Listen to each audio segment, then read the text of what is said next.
guys, so I'm here today to talk about these books. These are the 10 shortest books on my TBR. Now, they're all fiction or non-fiction, so short story collections, novels, well, perhaps novellas, or non-fiction books, as opposed to poetry, which I do have a few collections of on my shelf waiting to be read, but I kind of think it's a given that poetry is short, and I will get to it as and when I'm in the mood for poetry. However, I'm kind of baffled by the fact that I haven't read these 10 books yet, given how short they are. So I thought I would kind of pick up the 10 books on my shelves that are all under 200 pages, come in the shortest, some of them are under 150 pages. Confess to you that I have not yet read them, despite some of them having been on my shelves for quite some time, and hopefully give myself a little push to finally pick them up, because like I said, these are short books. I could get through these quite quickly if I just set my mind to it, and honestly, putting this little stack together made me realise that there's a few books here I haven't thought about in ages. I'd kind of just forgotten I even had, maybe because they're so short they disappear into the bookcase. And therefore this video has already been fun for me to kind of remind myself of some of the things that are on my shelf. But with that said, let's crack on and talk about the books in this pile. So I'll start with the hardbacks, simply because they look like they're going to be longer, but they aren't necessarily. And the first one is Wide Sargasso Sea by Jean Rhys. Yes, I have not read this book. This is a prequel to Jane Eyre, although it is obviously written by a different author than Jane Eyre, and it came out in the 1900s, in 1966. If you read Jane Eyre, then you will be aware that there is a character, female character, who doesn't have a lot of time on the page and is a bit of a mystery and a secret to the plot and to Jane Eyre as well. Well, this book is all about her, the quintessential madwoman in the attic, as she is known. I'm never sure how much I should say about this book because I worry that it's going to spoil Jane Eyre, but then again, it's perhaps a little bit like saying that Elizabeth Bennet and Mr. Darcy end up together. Yes, it's a spoiler, but I think we are allowed to talk about it publicly now. It's been a few hundred years. The concept of giving this character a voice and her own story prior to Jane Eyre is so fascinating to me, and I've heard nothing but incredible things about this book. People love it, people I so very much trust with my literature recommendations, and I love Jane Eyre, so I would really like to get around to this and kind of understand the hype and be able to talk about it with other people, and this is such a lovely little edition. This is one of the Penguin cloth-bound classics, and this is actually one of the shortest books on my list, coming in at 137 pages. My next hardback is actually a short story collection, and one that very much comes under the I kind of forgot I had it and kind of forgot to read it category, which is American Housewife by Helen Ellis. This is a short story collection basically exploring sexism through like female tropes, from what I'm aware. Because I'd kind of forgotten about it, I'm going to read you the blurb because that's where I'm getting all my information from. It says, meet the women of American Housewife. They smoke their eyes and paint their lips. They channel Beyonce while doing household chores. They drown their sorrows with Chanel No. 5 and host book clubs where Chardonnay trumps Charles Dickens.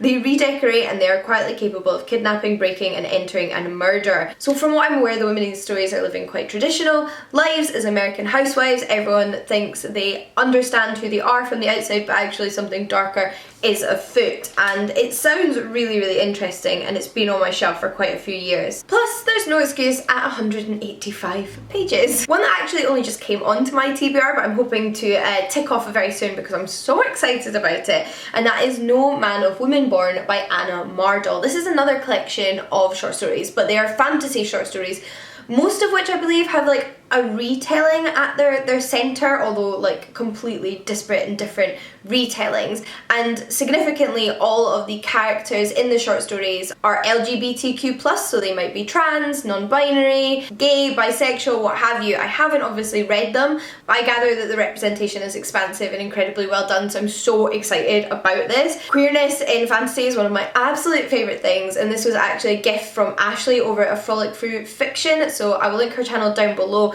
But it was such a good choice and it sounds amazing, and I'm so excited about it. Not to mention it was perfect for this video because it's 156 pages. Something of a completely different genre, in fact, is a play. This is Thebans by Liz Lochhead. So Liz Lochhead is a Scottish playwright, and she's done a couple of Greek myth retellings, the other one being Medea. I have read that one and thoroughly enjoyed it. And this is a retelling of the Oedipus, Jocasta and Antigone myths, so perhaps best known in Sophocles' Thebans Theban place, which is why this is called the Thebans. And this wasn't even originally my book. I took it from my dad's bookshelves, and as I did with Medea, and had been meaning to read it for so many years, and I genuinely kind of forgot it was on my bookshelf because it's so skinny. So when I was particularly keeping an eye out for small books there for this video, I spotted it and remembered I had it, and it's literally only 88 pages, so I should definitely prioritise this. On the topic of classical retellings is one I have been, again, meaning to read for quite some time. I picked it up on a subscriber's recommendation because it sounded absolutely perfect, and that is The Sound of Waves by Yukio Mishima, and this is actually based on the ancient Greek novel Daphnis and Chloe by Longus, which is literally my favourite piece of ancient literature. And if you're looking for a short book, that one is incredibly short as well. I think that one's less than 100 pages if I remember correctly, so I would highly recommend that. But this is a Japanese novel based on that, which is so interesting to me because I also very much enjoy Japanese literature. It says it's set in a remote fishing village in Japan. The Sound of Waves is a timeless story of first love. It tells of Shinji, a young fisherman, and Hatsu, the beautiful daughter of the wealthiest man in the village. Shinji is entranced at the sight of Hatsu in the twilight on the beach, and they fall in love. When the villagers' gossip threatens to divide them, Shinji must risk his life to prove his worth. I mean, absolute timeless themes we have there, and this one is only 182 pages, so I need to get to it. We then have the only non-fiction book on this list, but I did mention there'd be some non-fiction, and that is Pedagogy of the Oppressed by Paulo Freire. Now, this book first came out in 1970 and is a piece of Brazilian non-fiction. So the author grew up living in poverty in Brazil when he was younger, and this is based on kind of his access to education and what he has extrapolated from his research and his experience of the importance of education and access to education, and the way in which humans can never truly be equalised without like free and equal access to education, and it's something that is therefore used to oppress lower classes or those living in poverty historically and in different ways in modern society. And although it came out in 1970, I still think it sounds like a very, very relevant and important philosophical discussion that needs to be had, and it's still an issue even in like first world countries like the UK. Statistics on numeracy and literacy are still much lower amongst children from low income backgrounds, as well as like access to higher education. So I am really keen to read this. I think it's a topic I'm very passionate about, so I should really make it a priority this year at least, and it comes in at 156 pages. We then have the most recent book to make it onto my TBR, so hopefully I don't leave it for as long as some of these other ones have been, and that is The Deep by River Solomon. So this one is rooted in Mer people folklore, but is also a commentary on the long running after effects of American slavery, particularly on black women. So the back says that Yetu holds the memories for her people, water-dwelling descendants of pregnant African slave women thrown overboard by slave owners, who live idyllic lives in the deep. Their past, too traumatic to be remembered regularly, is forgotten by everyone save one, the historian. This demanding role has been bestowed on Yetu. Yetu remembers for everyone, and the memories, painful and wonderful, traumatic and terrible and miraculous, are destroying her. And so she flees to the surface, escaping the memories, the expectations and the responsibilities, and discovers a world her people left behind long ago. So that sounds absolutely incredible. I think this is going to be packed full of so many interesting topics, plus with a touch of magic, which I always enjoy, so I'm really looking forward to this, and it comes in at 163 pages. One that was actually in my list of books that I want to read in 2020, my 20 books I want to read in 2020 TBR, was A Great Love by Alexandra Kollontai, so I am hoping I will stick with that TBR. I'm doing alright at the moment, I've ticked a few off, but this is actually one of my mum's favourite books, and this is actually a piece of Russian literature from the 1900s. Alexandra Kollontai was a prolific author and activist and like political thinker in her time, and this is a book, from what I understand, about a romance gone wrong. It's about a relationship between our central female character and a young male activist, and how she like looks up to him and idealizes him, but actually it's quite an unhealthy, abusive relationship, and about her getting out of that and kind of finding herself as an activist, and that sounds incredible. So I trust my mum, and I really do want to get to this one soon. It is, in this edition, 151 pages. Then the penultimate book on this list is another collection of short stories. Clearly short stories quite often come in an under 200 page format, but this is The Sea Clock and Other Stories by Nehru's Kwarmut, and these are all own voices stories about living in Gaza as a Palestinian today. So the back says, drawn from her experiences of growing up as a young woman in the world's largest prison, Gaza, Nehru's Kwarmut stories stitch together a stirring patchwork of perspectives exploring what it means to be a Palestinian today.